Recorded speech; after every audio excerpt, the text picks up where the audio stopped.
आपका स्वागत है द रणवीर शो क्लिप्स में। बस देखते रहो और सीखते रहो।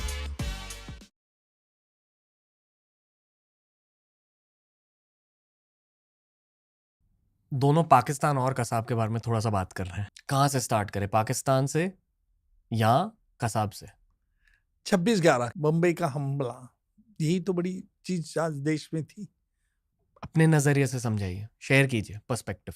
नहीं देखिए 26/11 की आतंकी हमला बम्बई में, मैं ये बात जरूर ख्याल में रखूंगा कि एक ऐसा घिनौना काम जिस शक्तियों ने किया उसे ना हमारा देश माफ कर सकता, ना मैं खुद माफ कर सकता हूं। क्योंकि 26/11 10 आतंकवादी आते हैं और 10 आतंकवादियों को एक माइंडसेट उनका था कि तबाही मचाना। उन्होंने तबाही मचाई ना। उन्होंने ये देखा कि हम जिसको मार रहे हैं किस जात का है, किस धर्म का है, नहीं, ये नहीं देखा उन्होंने। सिर्फ बंबई की तबाही करना। और मैं जब मुझे ये मैटर के बारे में सरकार ने कहा कि ये ट्रायल आप चलाइए, तो मुझे याद है कि अजमल अमीर कसाब यही एक इकलौता पकड़ा गया था। बाकी के लोग तो एनकाउंटर में मारे गए थे। पुलिस का इन्वेस्टिगेशन हो चुका था।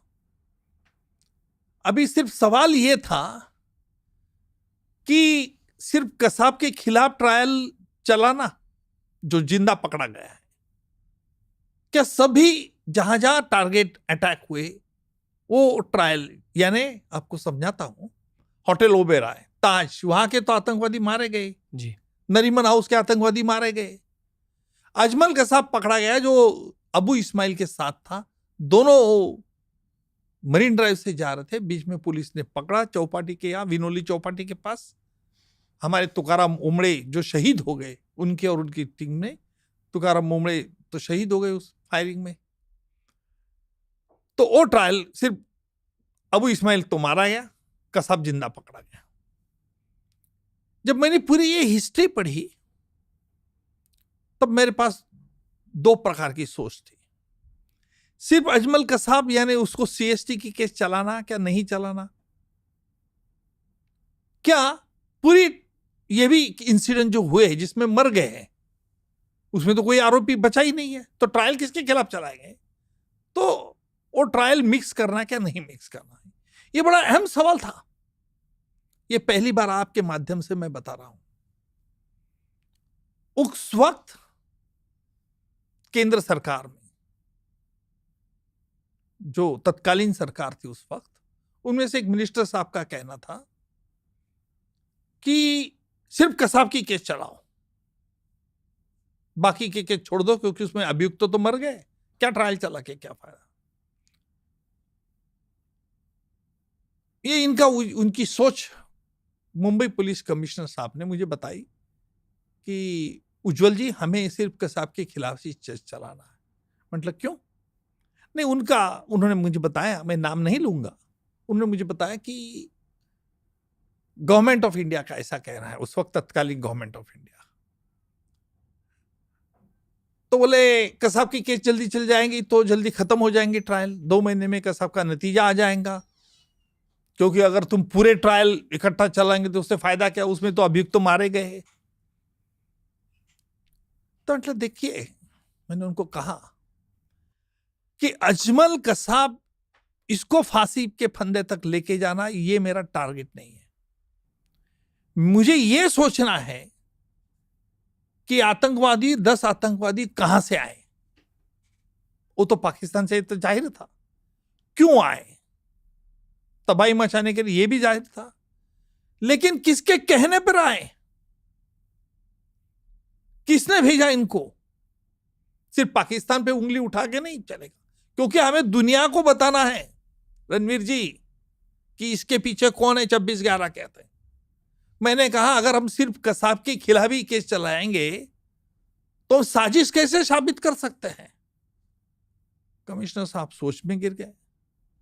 तो बोले आपका ओपिनियन क्या? मतलब मेरा ओपिनियन ये है कि कसाब के साथ जो भी बाकी के अटैक हुए वो भी केस चलाइए। साथ में हम सिंगल चार्जशीट दर्ज करेंगे। वो बोले कि उससे ट्रायल को थोड़ा वक्त लगेगा। तो मतलब लगने दो, मुझे उस बात की फिक्र नहीं है ट्रायल कहां तक चलती है और कसाब को कब फांसी होती है। मुझे इस बात की फिक्र है कि हम दुनिया के सामने क्या साबित करने वाले हैं। क्या अगर हम सिर्फ कसाब के खिलाफ केस चलाएंगे तो साजिश के लिए तो दो तो लोग चाहिए। अबू इस्माइल तो मर गए, इस साजिश के बारे में हमारे पास सबूत क्या है?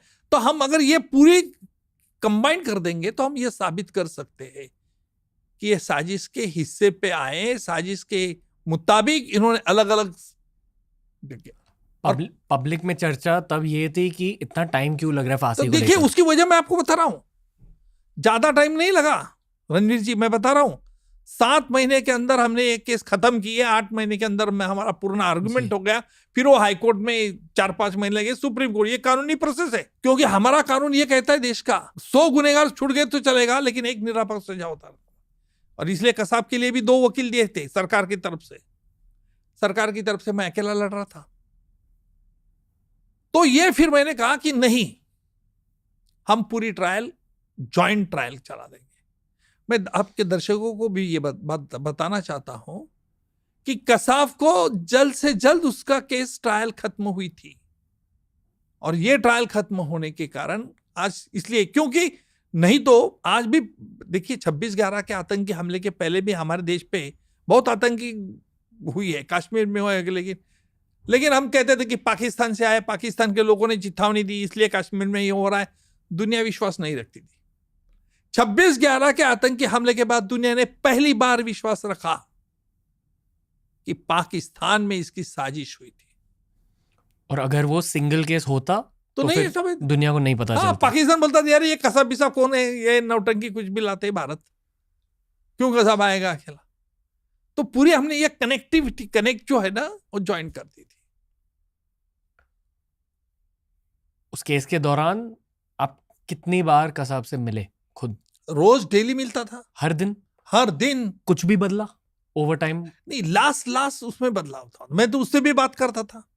एज उसकी 20 से 22 तक, 22-23 तक थे, डॉक्टर का ओपिनियन था, क्योंकि हमने तो उसका बर्थ सर्टिफिकेट हमें नहीं मिला, 22 से 24 तक था उसका। दोस्तों ऐसे ही बहुत सारे क्लिप्स अपलोड किए हैं इस चैनल पर। चैनल को एक्सप्लोर करो, देखते जाओ और सीखते जाओ।